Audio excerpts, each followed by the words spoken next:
Congress ಪಕ್ಷದೊಳಗಡೆ cabinet ರಚನೆ ಆದ ನಂತರದಲ್ಲಿ ಆದಂತ ಅಸಮಾಧಾನ, ಆ ಅಸಮಾಧಾನವನ್ನ ಶಮನ ಮಾಡುವುದಕ್ಕೆ ರೆಬಲ್ ಲೀಡರ್ ಒಬ್ಬರನ್ನ ಸಮಾಧಾನ ಮಾಡೋದಕ್ಕೆ ಸುರ್ಜೇವಾಲಾ ಅವರು ಭೇಟಿ ಮಾಡಿದ್ರು.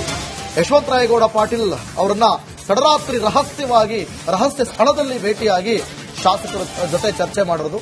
ಮುಂದೆ ನಿಮಗೆ ಪಕ್ಷದಲ್ಲಿ ಭವಿಷ್ಯ ಇದೆ, ಆದ್ರೆ ಸಮಯ ಇರಬೇಕಲ್ಲ, ಏಜ್ ಇರಬೇಕಲ್ಲ, ಸಮಾಧಾನ ಮಾಡೋದ್ರಂತ ಇಂದು ಸಿಎಂ ಭೇಟಿ ಮಾಡಲಿರುವಂತ ಯಶವಂತರಾಯಗೌಡ ಪಾಟೀಲ್.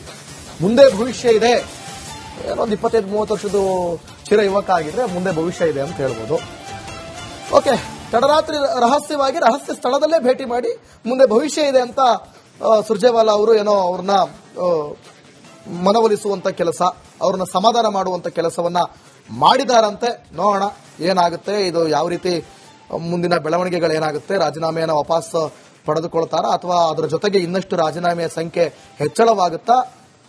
ಡಿಕೆ ಶಿವಕುಮಾರ್ ಅಂದ್ರೇನೆ ಟ್ರಬಲ್ ಶೂಟರ್ ಅನ್ನುವಂತ ಮಾತಿದೆ, ಅವರಿಗೆ ಟ್ರಬಲ್ ಆಗುತ್ತಾ? ಕಾದ್ ನೋಡೋಣ.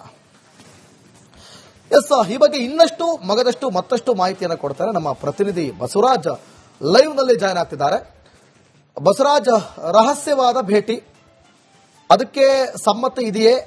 ಅಂದ್ರೆ ಅವರು ಸಮ್ಮತಿ ಕೊಟ್ಟಿದ್ದಾರೆ ಯಶವಂತರಾಯಗೌಡ, ಅದು ಒಪ್ಕೊಂಡಿದ್ದಾರಾ? ಅದು ಸಮಾಧಾನ ಆಗಿದಾರಾ? ಸಮಾಧಾನ ಮಾಡುವಂತ ಮನವೊಲಿಸುವಂತ ಪ್ರಕ್ರಿಯೆ ಯಶಸ್ವಿ ಆಯ್ತಾ ಅಥವಾ ಇನ್ನಷ್ಟು ರಾಜೀನಾಮೆ ಸಂಖ್ಯೆ ಜಾಸ್ತಿ ಆಗ್ತಾ ಹೋಗುತ್ತಾ?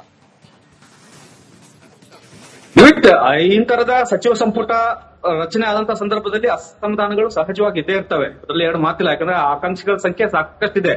35 ಜನರಷ್ಟು 3 ರಿಂದ 5 ಬಾರಿ ಗೆದ್ದಿರ್ತಕ್ಕಂಥ ಹೊಸದಾಗಿದ್ದಂತಹ ಶಾಸಕರಿದ್ದು ಅವರು ಇನ್ನೂವರೆಗೂ ಕೂಡ ಮಂತ್ರಿ ಭಾಗ್ಯನ ನೋಡಿಲ್ಲ.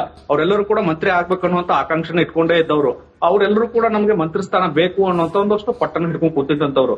ಅವರು ಕೂಡ ಒಂದಷ್ಟು ಅಸಮಾಧಾನವನ್ನು ಈಗಾಗಲೇ ಹೊರ ಹಾಕ್ತಾ ಇದ್ದಾರೆ. ಅದಕ್ಕಿಂತ ಒಂದು ಹೆಜ್ಜೆ ಮುಂದೋಗಿ ಯಶವಂತರಾಯಗೌಡ ಪಾಟೀಲ್ ಅವರು ಈಗಾಗಲೇ ರಾಜೀನಾಮೆಯನ್ನು ಕೂಡ ಸಲ್ಲಿಕೆ ಮಾಡಿದ್ದಾರೆ ಸ್ಪೀಕರ್ ಅವರಿಗೆ.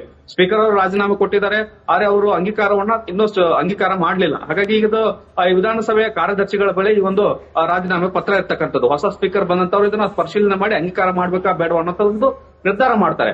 ಆದ್ರೆ ಈಗ ಇರ್ತಕ್ಕಂಥ ಪ್ರಶ್ನೆ ಅದಲ್ಲ. ಒಂದು, ಅವರು ಪಕ್ಷದಲ್ಲಿ ಇಷ್ಟು ವರ್ಷ ದುಡಿದಿರ್ತಕ್ಕಂಥದ್ದು, ಅವರು ಕೂಡ 3 ಬಾರಿ ಶಾಸಕರಾಗಿದ್ದಾರೆ. ಅದು ಜಿಲ್ಲೆಯ ರಾಜಕಾರಣಕ್ಕೋಸ್ಕರ ಅವರು ಕೂಡ ಅಸಮಾಧಾನಗೊಂಡಿರ್ತಕ್ಕಂಥದ್ದು. ಪ್ರತಿ ಬಾರಿ MB ಪಾಟೀಲ್ ಅವರಿಗೆ ಸಚಿವ ಸ್ಥಾನ ಕೊಡ್ತಾರೆ ಅನ್ನೋಂಥದ್ದು ಒಂದು ಅವ್ರ ಬಗ್ಗೆ ಅಸಮಾಧಾನ ಇರ್ತಕ್ಕಂಥದ್ದು. ಈ ಬಾರಿ ವಿಜಯಪುರದಿಂದ ಹೆಚ್ಚುವರೆಗೆ ಯಾವುದೇ ಸಚಿವ ಸ್ಥಾನ ಸಿಕ್ಕಿಲ್ಲ. ಹಿಂದೆ ಶಿವಾನಂದ ಪಾಟೀಲ್ ಅವರು ಇದ್ರು, ನಾಡಗೌಡರು ಕೂಡ ಪ್ರಬಲ ಆಕಾಂಕ್ಷಿ ಆಗಿದ್ರು, ಈಗ ಯಶವಂತರಾಯಗೌಡ ಪಾಟೀಲ್ ಅವರು ಕೂಡ ಪ್ರಬಲ ಆಕಾಂಕ್ಷಿ ಆಗಿದ್ರು. ಇವರು 3ರಲ್ಲಿ ಒಬ್ಬರಿಗೆ ಸಿಗ್ಬೇಕಾಗಿತ್ತು. ಆಗ ಅಸಮಾಧಾನ ಆಗ್ತಿರ್ಲಿಲ್ಲ, ಯಾಕಂದ್ರೆ ಇವ್ರು ನನ್ನನ್ನ ಬಿಟ್ಟು ಇನ್ನೊಬ್ಬರಿಗೆ ಮಣೆ ಹಾಕಿದ್ದಾರೆ ಅನ್ನೋಂಥದ್ದು. ಆದ್ರೆ ಇವರು 3 ಜನರನ್ನು ಟಾರ್ಗೆಟ್ ಮಾಡಲಾಗ್ತಾ ಇದೆ ಅನ್ನೋಂಥದ್ದು, MB ಪಾಟೀಲ್ ಅವರು ಟಾರ್ಗೆಟ್ ಮಾಡಿದ್ದಾರೆ ಅನ್ನೋಂಥದ್ದು ಸಹಜವಾದಂತಹ ಅಸಮಾಧಾನ. ಈ ಸಂದರ್ಭದಲ್ಲಿ ಹೈಕಮಾಂಡ್ ನಾಯಕರು ಮನವೊಲಿಸಬೇಕಾಗಿತ್ತು. ಅದನ್ನ ಕೆಲಸವನ್ನು ಸುರ್ಜೇವಾಲಾ ಅವರು ನಿನ್ನೆ ತಡರಾತ್ರಿ ಮಾಡಿರ್ತಕ್ಕಂಥದ್ದು. ಮತ್ತು ಅವ್ರಿಗೆ ಒಂದು ರೀತಿಯಲ್ಲಿ ಧೈರ್ಯ ತುಂಬಿದ್ದಾರೆ. ಇನ್ನೊಂದಷ್ಟು ಹುದ್ದೆಗಳಿದಾವೆ, ಇನ್ನು ಪೊಲಿಟಿಕಲ್ ಸೆಕ್ರೆಟರಿ ಹುದ್ದೆಗಳಿದಾವೆ, ಇನ್ನುಳಿದಂತ ಹುದ್ದೆಗಳಿದಾವೆ, ಸಚಿವ ಹುದ್ದೆಗಳಿದಾವೆ. ಅವುಗಳನ್ನೆಲ್ಲ ಕೊಡ್ತೇವೆ, ನಿಮ್ಮನ್ನು ಕೂಡ ಪರಿಗಣಿಸ್ತೇವೆ ಅನ್ನುವಂತ ಒಂದಷ್ಟು ಭರವಸೆನ ಕೊಟ್ಟಿದ್ದಾರೆ. ಇವತ್ತು ಸಿಎಂ ಡಿಕೆ ಶಿವಕುಮಾರ್ ಅವರು ಕೂಡ ಕರೆದವ್ರನ್ನ ಮಾತಾಡುವಂತ ಸಾಧ್ಯತೆಗಳಿದಾವೆ.